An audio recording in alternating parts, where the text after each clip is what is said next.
ابھی شاہجہاں پرفارمنس دی رہی.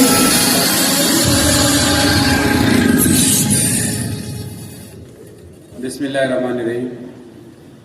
سب نٹولے خبریں ہوتا سو خط بگڑے مات ہم سب رہے نہ سر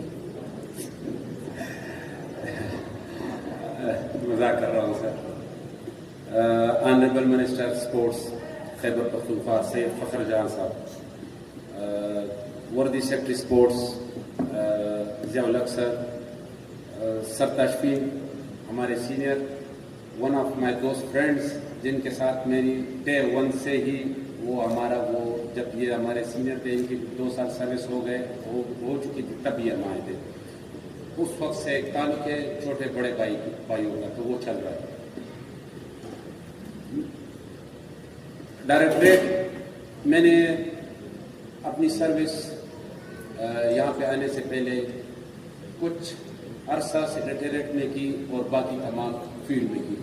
ڈائریکٹریٹ کا مجھے کوئی بھی ایکسپیرینس نہیں تھا, نہ کوئی آئیڈیا تھا, نہ کے پی کے جو جتنے اور ڈائریکٹریٹس تھے نہ ان کا کچھ آئیڈیا تھا. تو میں جب یہاں پوسٹ ہوا تو میں خود بھی بڑا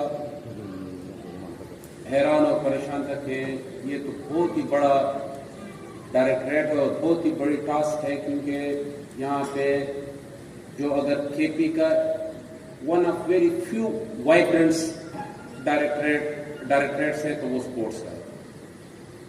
تو جب ہم انیشلی آئے نومبر میں نومبر اینڈ میں آیا تھا, 28 نومبر کو میں نے چارج ایزمپشن کی تھی. تو پھر اس کے ایگزیکٹلی 3 مہینے بعد الیکشنز ہوئے.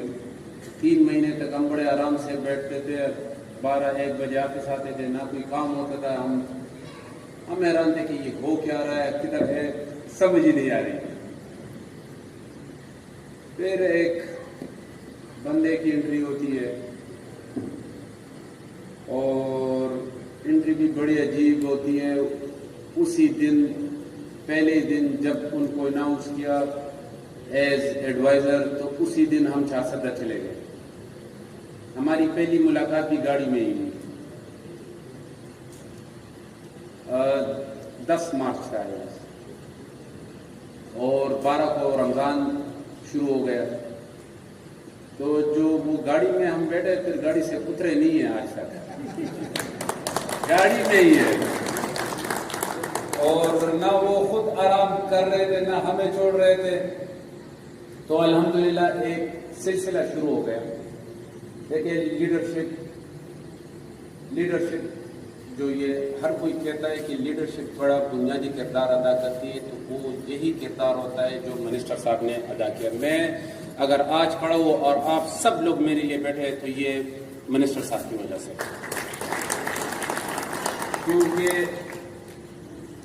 پہلی بات یہ ہوئی تھی کہ آپ نے کام کرنا, یا ہمیں یہ پتہ نہیں تھا کہ ہم نے اگلے 14 مہینے بس دوڑنا ہی ہے. تو الحمدللہ بہت سی چیزیں ہوئی.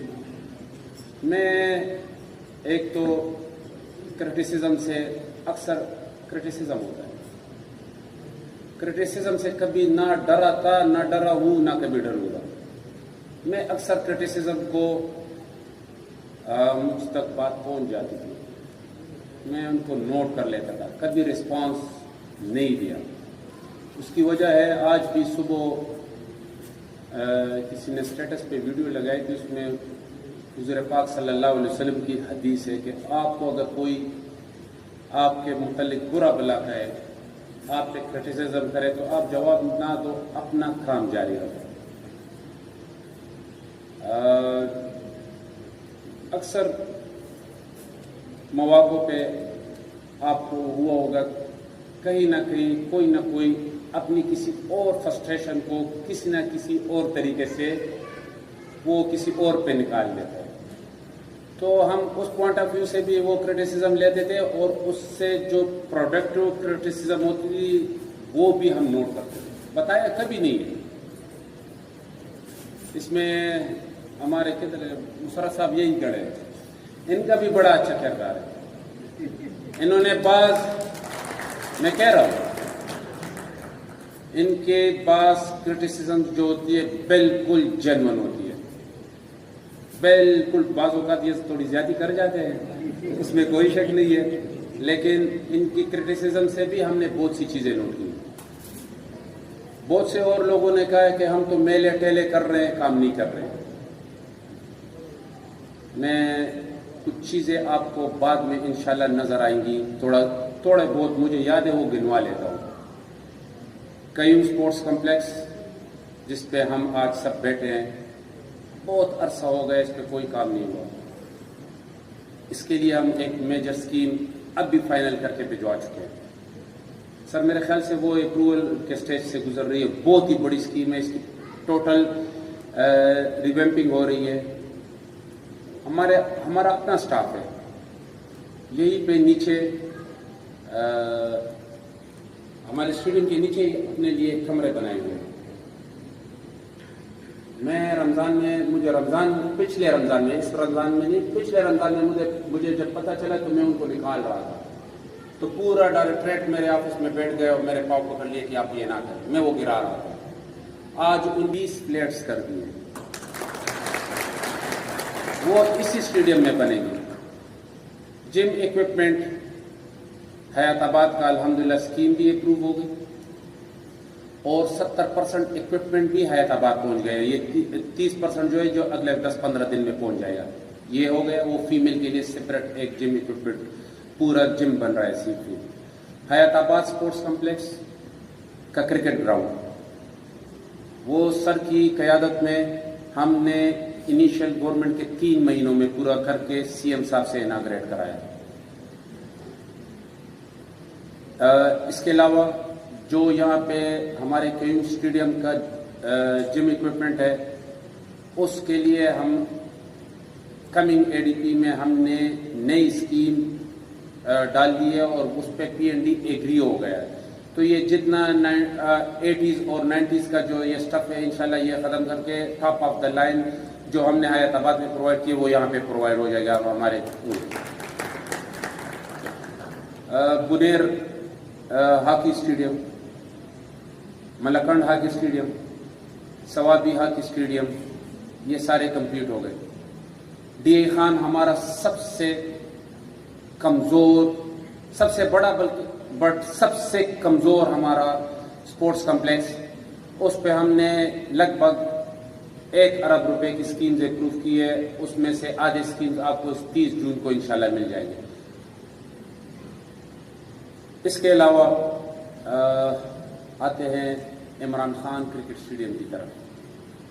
عرصے سے کافی مسائل کی وجہ سے التوا کا شکار رہا.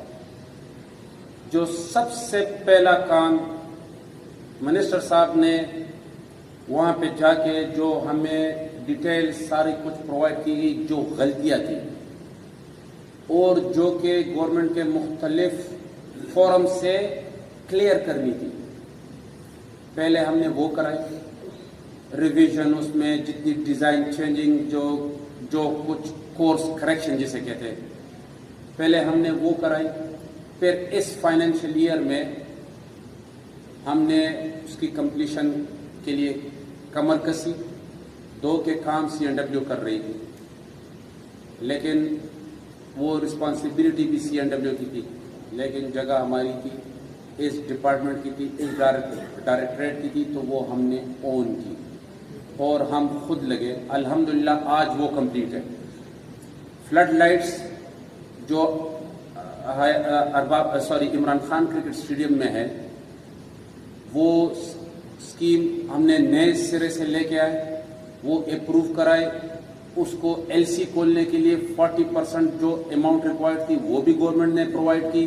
ساری چیزیں کی. انشاءاللہ یہ جو 30 جون ہے وہ لائٹس بھی انسٹال ہو جائے گی. اگر کوئی کہے کہ ارباب نیاز اسٹیڈیم میں دوبارہ ارباب نیاز کہہ رہا ہوں, لیکن it is actually officially Imran Khan cricket stadium. اگر کوئی کہے کہ وہ تیار نہیں ہے تو میں یہاں پہ کھڑے ہو کے کہہ رہا ہوں کہ وہ بالکل الحمدللہ لاسٹ رمضان پہ تیار ہو چکا ہے. ہم 8 اپریل کی میچ کی تیاری کر رہے تھے. انفارچونیٹلی پی سی بی کی شاید مصروفیات کچھ زیادہ ہو گئی تو انہوں نے وہ اپنے سے ریشیڈول کرایا. اگر کسی کا یہ خیال ہے کہ کام کی وجہ سے وہ ریشیڈول ہوا ہے تو ایسا بالکل بھی نہیں. آتا ہوں میں پہلے تو ماسر خان کاکا کا بہت شکریہ ادا کرتا ہوں. انہوں نے اس ڈپارٹمنٹ کو اپنی زندگی دی. وہ ینگ ایک چھوٹے لڑکے کی عمر میں آئے تھے اور آج وہ سفید داڑھی میں جا رہے ہیں, تو ان کے لیے بھرپور تالیاں.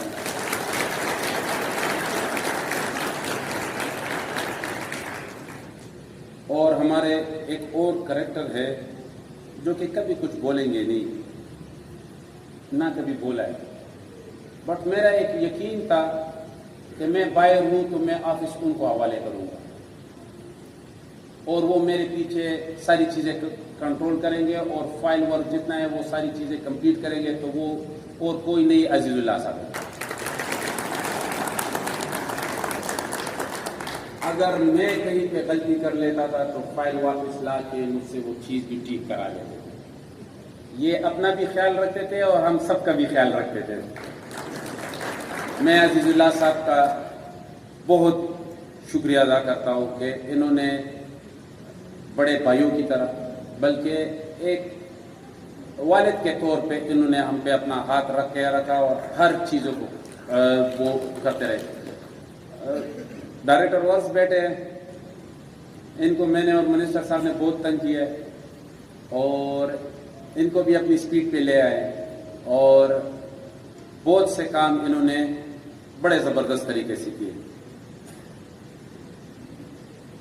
میرے آر ایس اوز اور ڈی ایس اوز بیٹھے اور میرے متعلق یہ کہتے ہیں کہ سر بڑے سخت ہیں. تو اگر سخت نہ ہوتا تو آج آپ لوگ میرے لیے یہاں نہ بیٹھتے, یہ اتنا بڑا فنکشن نہ ہوتا, یہ اتنی بڑی اچیومنٹ ہم اچیو نہ کرتے اگر آپ لوگوں کا ساتھ نہ ہوتا. اور یہ چیزیں بعض چیزیں وہ آپ کو میں آج بالکل آپ کسی سے بھی پوچھ لیں, آپ کا ڈائریکٹریٹ صوبے کا نمبر 1 ڈائریکٹریٹ ہے اور وہ یہ سب آپ لوگوں کی محنت کی وجہ سے. بہت سے ہمارے پینڈنگ مسائل تھے جو کہ حل نہیں ہو رہے تھے. امجد صاحب بیٹھے ہیں جو کہ کبھی کچھ بولیں گے نہیں لیکن انہوں نے بہت ہیلپ کی. بنو کے شاپس ہو گئے, ارباب نیاز کے شاپس ہو گئے. مکان کا ایک ایشو تھوڑا بہت رہتا ہے, وہ انشاءاللہ یہ لوگ کورٹ سے کلیئر کرائیں گے, وہ ہو جائے گا. سر آلموسٹ سارے ایشو حل ہو چکے, آپ نے یونیورسٹی کرا لے تو آپ کو سر ایک بہت ہی کنڈیوسو انوائرمنٹ مل رہا ہے. یہ آپس میں لڑتے جھگڑتے ہیں لیکن کام بہت زیادہ ہے. دل سے شکریہ ادا کرتا ہوں کیونکہ جو ہمیشہ انشاءاللہ آپ سے میں منسلک رہوں گا. آپ کو کہیں پہ بھی کوئی بھی ایشو ہو تو جن کا بڑا ہوں وہ بڑے بھائی کی حیثیت سے آئے, جن کا چھوٹا ہوں وہ چھوٹے بھائی کی حیثیت سے آئے, اور میں اگر کسی کے کام آ سکوں تو مجھے بہت زیادہ خوشی ہوگی.